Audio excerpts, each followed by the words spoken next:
Hello guys, ആ ജനലിന്റെ പുറകെ നിൽക്കുന്നവനെ കണ്ടോ? അവനാണ് മിസ്റ്റർ കാപ്പിച്ചു. ഞാൻ വെളിയിൽ പോയിട്ട് തിരിച്ചു വന്നതും കാത്തിരിക്കുന്ന മിസ്റ്റർ കാപ്പിച്ചു ആണ്. എന്തിനാണ് പോയെന്ന് ചോദിക്കണം. അതിന് വേണ്ടി ഇവിടെ തന്നെ ചിക്കൻ മേടിക്കാൻ പോയതാ.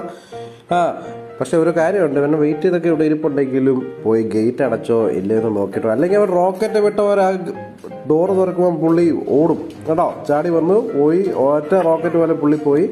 അങ്ങനെ ചിലപ്പോൾ ഗേറ്റ് തുറന്നു കിടക്കുവാണെങ്കിൽ പുള്ളി അങ്ങ് പോകും. പുള്ളിക്ക് ട്രാഫിക് സിഗ്നലോ ട്രാഫിക് പോലീസിനോ ഒന്നും അറിയത്തില്ലാത്തതുകൊണ്ട് പുള്ളിക്കൊരു കൺട്രോളില്ല. പക്ഷേ പുള്ളി ഈ പ്രാവശ്യം നേരെ പി പി അടിച്ച് അതിൻ്റെ പി പി അടിച്ചതിൻ്റെ മണ്ടയിലത്തെ മാവിൻ്റെ മണ്ടയിൽ പോയിട്ട് പുള്ളി ഉമ്പാമ്പിയൊക്കെ തപ്പിയിട്ട് വീട്ടിനകത്തോട്ട് ഓടി കയറും. കാരണം എന്നെ വീട്ടിലോട്ട് കൊണ്ടുപോകുന്ന അവൻ്റെ പെട്ടെന്ന് ചിക്കൻ പുഴുങ്ങി കൊടുക്കാൻ വേണ്ടി. പക്ഷേ ഇപ്പോഴൊന്നും ചിക്കൻ കിട്ടത്തില്ലെന്ന് പുള്ളിക്ക് മനസ്സിലായതോടെ പുള്ളി അമ്മയുടെ പുറകെ പോയിട്ട് അമ്മ തിന്നുന്ന ബിസ്ക്കറ്റിൻ്റെ പുറകെ പോയിരിക്കുക. പിന്നെ ഈ കഴിക്കുന്ന ബിസ്ക്കറ്റ് ഇവനുള്ള ബിസ്ക്കറ്റ് വേറെ ഇവനെ പറഞ്ഞ് മനസ്സിലാക്കാൻ പറ്റ പാടുണ്ടല്ലോ.